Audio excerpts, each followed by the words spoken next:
Hello everyone. तो आज की इस वीडियो में मैं आपसे शेयर करूंगा अपनी कनाडा की जर्नी। मेरे को यहाँ पे ऑलमोस्ट 3 साल हो गए हैं, इस सितंबर में हो जाएंगे 3 साल। तो मैं आपको पूरी शेयर करूंगा अपनी जर्नी कि मैं कैसे यहाँ पे आया, मैंने कौन सा कोर्स, जो भी मेरी पूरी लाइफ रही यहाँ पे अब तक 3 साल। वीडियो को एंड तक ज़रूर देखना क्योंकि बहुत एक्साइटिंग कुछ चीज़ें हैं। आप हैरान होंगे जान के कि ऐसा भी होता है कनाडा में, ऐसा किसी के साथ हो भी सकता है। तो स्टार्टिंग में ऐसे मैं बताऊंगा कि जब मैं सितंबर इनटेक में आया था, सितंबर 2021 में, तो आपको पता होगा कि उस टाइम कोविड का टाइम था और मोस्टली जो फ़्लाइट्स थी वो बंद थी। और मेरे को याद है इंडिया से कनाडा की डायरेक्ट फ़्लाइट जो थी वो बंद थी for some reason, I don't know. तो मैंने पहली जो फ़्लाइट पकड़ी थी वो मैंने मालदीव्स की पकड़ी थी। और मालदीव्स में मैं 1-2 दिन मैंने स्टे करा, फिर अपना कोविड वगैरह का टेस्ट कराया।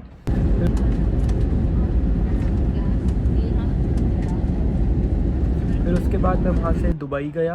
दुबई में मेरा 4-5 घंटे का लेओवर था। फिर उसके बाद दुबई से मैं कनाडा आया, टोरंटो। तो ऑलमोस्ट मेरे को 3 दिन लग गए थे पहुँचने में। मेरे को अभी भी याद है, शायद मैं कुछ 19 दिसंबर को निकला था और 22 को मैं पहुँचा था। फिर यहाँ पे कनाडा आके मेरे एक नोन है बहुत अच्छे, उन्होंने मेरे को पिक किया। पिक करने के बाद उन्होंने मुझे अपने घर रखा फॉर अबाउट 2 to 3 वीक्स, और बहुत अच्छे से रखा उन्होंने मुझे।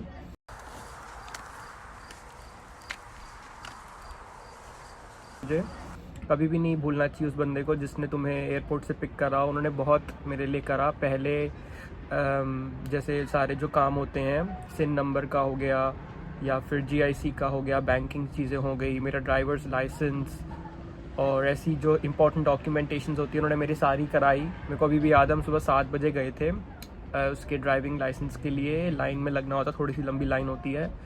फिर उसके बाद उन्होंने मेरे को एक घर भी दिखाया।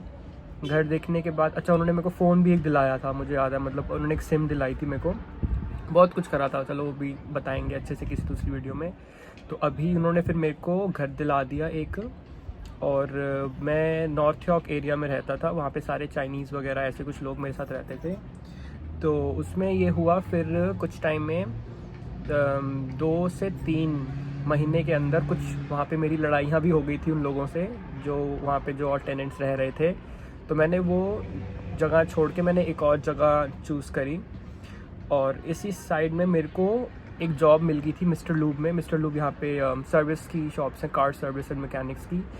मैंने एक्चुअली रिसर्च पहले कर ली थी कि यहाँ पे कनाडा में बहुत काम है कार्स का। तो मैंने इंडिया से ही कुछ 6-8 महीने मैंने एक अपना एक मेरे नोन निकले थे एक, उन्होंने भी मेरी बहुत हेल्प करी थी मेरे को गाड़ियों का काम सिखाने में। मैं अभी भी उनसे कई बारी बात करता हूँ। तो उन्होंने मेरे को गाड़ियों का पूरा काम सिखाया और यहीं पे आके फिर मेरे को with in a month mister lube में यहाँ पे बहुत अच्छी कमाई है गाड़ियों के काम में। मैंने वो पकड़ लिया था गाड़ियों का काम। मुझे अबाउट $25 एन आवर मिलता था।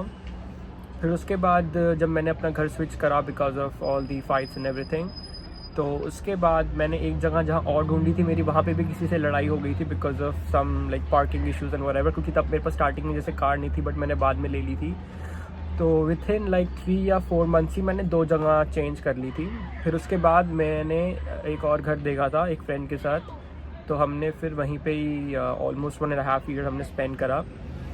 सब कुछ ठीक चल रहा था अनटिल लाइक जैसे ही मैंने ये घर लिया था फरवरी में, और मैं जॉब भी कर रहा था, सब सही चल रहा था अनटिल जून, जब मेरी एक छोटी सी सर्जरी हुई थी। थैंकफुली मेरे पास ऐसे इंश्योरेंस तो होती है यहाँ पे स्टूडेंट्स की, जो कॉलेज की होती है, तो इस इंश्योरेंस की वजह से मेरे को कुछ भी पे नहीं करना पड़ा। सर्जरी हुई, 3-4 दिन मैं हॉस्पिटल में भी रहा और 1 मंथ का रेस्ट भी था मेरा। तो उस टाइम पे जितना भी मैंने सेव थोड़ा बहुत करा था वो मेरा सारा ड्रेन हो गया था, क्योंकि मैं उस टाइम, मुझे याद है, मेरी कार की इंश्योरेंस ही सिर्फ $400 होती थी, रेंट कुछ 700 समथिंग, और उसके बाद बाकी तो खर्चे चलते ही रहते हैं, फ़ोन वगैरह के भी सब। तो उसके बाद फिर वो एक अपॉर्चुनिटी की तरह आई मेरे लिए। क्योंकि मैंने जॉब तो उसके बाद छोड़ दी थी, बट उसके बाद मेरे पास एक कार थी जो मैंने वो उस कार को सेल कर दिया था, क्योंकि मेरे को लगा था शायद मैं इंडिया जाऊं और जैसे अपना बाकी का जो अगर कुछ ट्रीटमेंट वगैरह बच गया है तो, but I was recovering well. तो मैंने लेकिन कार बेच दी थी, बट मैं गया नहीं था इंडिया। मुझे याद है मैंने कार जब जितनी की भी ली थी, शायद मैंने 2200 की ली थी वो कार, और मैंने बेची 2500 की थी, इवन तो मैं उसको 6-8 मंथ्स चला चुका था। तो मेरे को लगा कि शायद यहाँ पे कार का मैकेनिक में नहीं बट सेल एंड परचेज़ में भी बहुत काम है। तो मैंने स्टूडेंट जैसे मैं था साइड बाय साइड, तो मैंने ये भी काम शुरू कर दिया था सेल एंड परचेज़ का। मेरे को याद है मैंने फिर उसके बाद एक CR-V खरीदी थी, और फिर एक होंडा सिविक। ऐसे करते करते मैंने कुछ उन्हीं कार्स पे कभी ऊबर करी, और उन्हीं कार्स पे मैंने जैसे मेरे को कोई मैं ऐड डाल देता था, तो मेरे को कभी अच्छी कोई प्राइस मिलता था तो मैं उसको सेल कर देता था। तो बहुत ऐसा रहा कि कभी बहुत पैसा आता था किसी मंथ, क्योंकि मैंने 2-3 कार इकट्ठे सेल कर दी, $7-8 हज़ार डॉलर बन गए। कभी किसी महीने नहीं बिकती थी, बहुत इनकन्सिस्टेंट था बट फन था, क्योंकि मैं अपने हिसाब से काम करता था। और मेरी कॉलेज लाइफ भी जो थी उसमें डिस्टर्बेंस कुछ नहीं होती थी, क्योंकि मेरे को ऐसा नहीं होता था कि कोई आज शिफ्ट है लेकिन आज क्लास भी है, तो मुझे कभी वो चीज़ नहीं रही। फिर उसके बाद मैंने एक्चुअली 1 साल का कोर्स लिया था, और जो मेरा सेकंड ईयर का कोर्स था मैंने उसके बीच में ब्रेक नहीं लिया था। तो ये भी बहुत एक अच्छी ट्रिक है, अगर किसी को पता, अगर ये ना पता हो तो, कि ऐसे 1 साल का जो कोर्स होता है उसके बाद जो सेकंड ईयर का जो होता है उसमें 4 मंथ्स का ब्रेक हो जाता है बीच में, 3 से 4 मंथ्स का। बट मैंने वो नहीं लिया था, मैंने डायरेक्टली सेकंड ईयर का कोर्स अप्लाई कर लिया था द वेरी नेक्स्ट मंथ जब मेरा पहला ख़त्म हुआ था। तो उससे फिर ईजी मेरे को ये हो गया था कि मेरे 4 महीने बच गए थे। तो जब इसमें सितंबर इनटेक में आया था, तो इवेंचुअली जो कोर्स होता है वो अप्रैल में ख़त्म होना चाहिए, 2 साल बाद अप्रैल में, बट मेरा दिसंबर में ही ख़त्म हो गया था बिकॉज ऑफ दैट ब्रेक जो मैंने नहीं दिया था। उससे फिर क्या हो गया था, मेरे पास थोड़ा टाइम बच गया था, तो मैं इंडिया चला गया था। अब जनरली जो लोग यहाँ से इंडिया जाते हैं वो कुछ 15 दिन 20 दिन, क्योंकि उनको इतना काम से छुट्टी नहीं मिलती है एंड एवरीथिंग। बट मैंने जिस घर में मैं रह रहा था मैंने वो खाली कर दिया था, और जो मेरी कार थी वो मैं सेल कर चुका था। तो मैं ऑलमोस्ट 2.5 मंथ्स मैं इंडिया रह के आया। अच्छे से पूरी मैंने अपनी वेकेशन बनाई थी फ्रॉम जनवरी, नहीं मैं दिसंबर में चला गया था, हाँ दिसंबर 28। तो मैंने अपना न्यू ईयर जो था वो मनाया था फैमिली के साथ, और मेरा बर्थडे भी जनवरी में आता है, मैंने वो भी अच्छे से मनाया था। और उसके बाद में मार्च फर्स्ट वीक में फिर मैं यहाँ पे आया था। बट अगेन मेरे पास कोई जॉब नहीं थी, क्योंकि मैं इतने टाइम बाद वापस आया। तो मैंने फिर वही काम शुरू कर दिया अपना कार का सेल एंड परचेज़ का, ऑब्वियसली क्योंकि मेरे को एक वही काम आता था। और मेरे को अपनी सर्जरी वगैरह के बाद मेरे को दोबारा वो मिस्टर लूप में नहीं जाना था, क्योंकि वो थोड़ा सा हेक्टिक काम होता है, थोड़ा सा एग्जॉस्टिंग होता है। और साथ साथ मैंने जैसे जिम भी ज्वाइन कर लिया था, ताकि क्योंकि मेरा वेट बहुत लॉस हुआ था कुछ, तो वेट लॉस की वजह से मैंने जैसे जिम विम ज्वाइन कर लिया, और ताकि मैं अपना वेट गेन दोबारा करूँ। और यहाँ पे फिर कुछ चीज़ें ऐसी हुई मेरे साथ, मेरे कुछ फ्रेंड्स के साथ, जो नहीं होनी चाहिए थी, बट हम थोड़े जैसे एडवेंचरस रहते हैं। तो कुछ चीज़ें ऐसी थी कि मेरा एक फ्रेंड था, मतलब फ्रेंड है अभी भी, मैं उससे अभी भी टच में हूँ, बट चला गया इंडिया वो अब। बट हम यहाँ पे जैसे साथ थे फॉर अबाउट 2 इयर्स। तो वो एक दिन DUI के केस में पकड़ा गया था, ड्रिंक एंड ड्राइविंग में। और वो उसका प्लान एक्चुअली बन ही गया था इंडिया जाने का कुछ टाइम में, बट वो थोड़ा उससे पहले ही पकड़ा गया। एंड हुआ ये था कि जब वो पकड़ा गया तो उसकी गर्लफ्रेंड का मेरे को कॉल आया एट अराउंड 2 AM। तो हम दोनों उसको पिक करने गए एयरपोर्ट, पुलिस स्टेशन से, क्योंकि वो अरेस्ट कर लेते हैं उस टाइम पे। तो उसको हम लेने गए।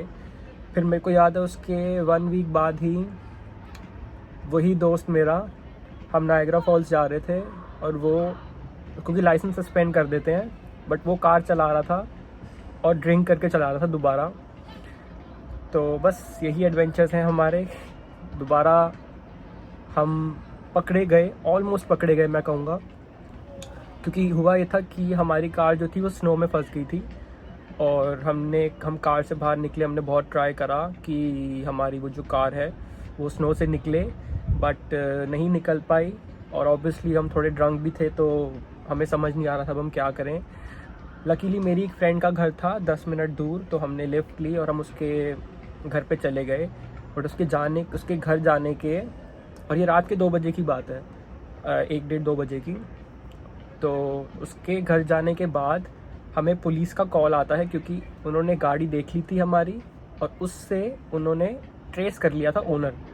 और जब उन्होंने हमें कॉल करा तो वो लिटरली हमारे पीछे थे, क्योंकि ऑब्वियसली उनको पता था, क्योंकि उनको दिख गई थी कार के अंदर अल्कोहल है। तो वो हमें लिटरली हाईवे पे ऐसे ढूंढ रहे थे और हमें कॉल करी जा रहे थे। और फिर हमने अपने फ़ोन स्विच ऑफ कर दिए, और हमने उसके बाद जो जिस फ्रेंड के हम घर पे गए थे, उसी ने एक और अपना कोई फ्रेंड बुलाया और उसने हमें घर से पिक करा और उसने हमें नियरेस्ट बस स्टेशन छोड़ दिया और हम वहाँ से हमने बस पकड़ के हम घर आए।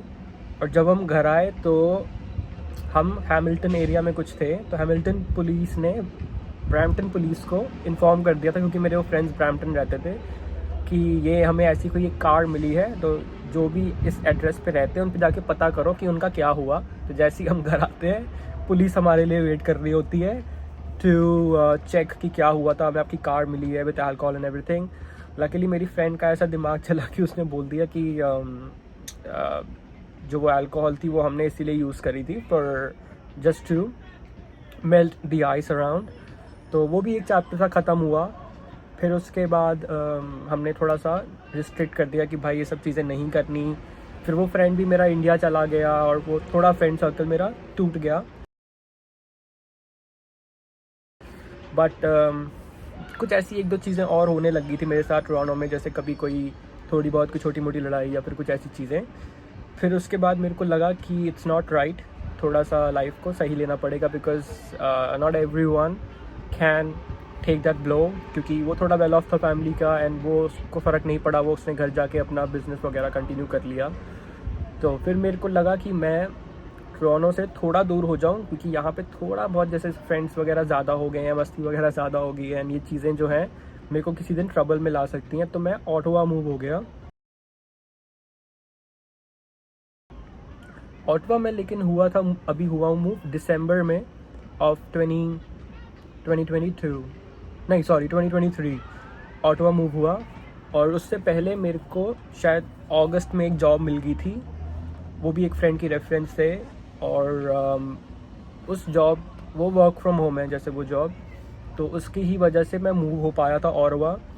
तो इस पर थोड़ा सा इजी हो गया था मेरे को कि ऑटोवा में थोड़ा सा एक ये है कि चिल लाइफ है, इन द सेंस थोड़ा सा जैसे होता ना सिटी से अलग। ऑल्दो कैपिटल है ऑटोवा कनाडा की, बट एक थोड़ी एक ईजी और प्रेफर्ड लाइफ है। जैसे कि थोड़ा पहले तो फर्स्टली ऑब्वियसली यहाँ पे इंश्योरेंस मेरी सस्ती है। I was paying 400 in Toronto में, यहाँ पे सिर्फ 120 पे कर रहा हूँ। और रेंट भी ऑब्वियसली सस्ता है एंड यहाँ बहुत अच्छा है क्योंकि मिक्स्ड कल्चर है। टोरंटो एरिया में थोड़ा सा ज़्यादा इंडियंस और बहुत अलग जैसे इमिग्रेंट्स होने शुरू हो गए थे। ऑटोवा में ऐसा नहीं है, मिक्स्ड क्राउड है, सब लोग दिखते हैं एंड तो एक अच्छा वाइब है। एंड उसके बाद फिर इट्स अभी क्या है, it's like May as of now, और मई में अभी मैं वही जॉब कर रहा हूँ। कुछ टाइम थोड़ा स्टेबल है, I am kind of liking it, क्योंकि कुछ ऐसी हरकतें नहीं हो रही। कुछ और भी हुई हैं जो मैं वीडियो में अभी शेयर नहीं करूँगा ऑब्वियसली, बट तो थोड़ा मेरे को लगा कि Ottawa is a better life. और 3 साल मेरे को एक्चुअली होंगे पूरे इन सितंबर ऑफ 2024। पर उससे पहले मेरे को ये है कि हाँ, मैंने अपनी कोर्स पूरा अच्छे से मैंने कर लिया है। मैं एक बार इंडिया भी हो आया हूँ और जॉब भी जो है मेरी वो लग गई है, तो कुछ टाइम में मैं पीआर के प्रोसेस के लिए भी एलिजिबल हो जाऊँगा। But at the end of the day मैं कहूँगा कि मैं लकी था, क्योंकि कुछ चीज़ें मेरे को बहुत ट्रबल में डाल सकती थी, बट विद गॉड्स ग्रेस मैं बच गया and I am lucky to be here. But ये भी एक बात है कि कनाडा सबके लिए नहीं है।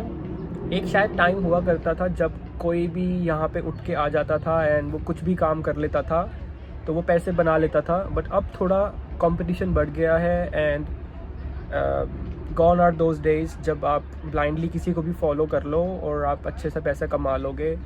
यहाँ पे थोड़ा सा आप स्मार्ट प्ले करना पड़ता है, थोड़ा सा तुम्हें एक बेटर प्रोफाइल अपना क्रिएट करना पड़ता है, तभी कुछ चीज़ें होती हैं। मैंने भी कुछ स्ट्रगल्स देखे थे, बट विथ टाइम चीज़ें हो जाती हैं अगर थोड़ा सा कंसिस्टेंट अगर आप लगे रहते हो तो।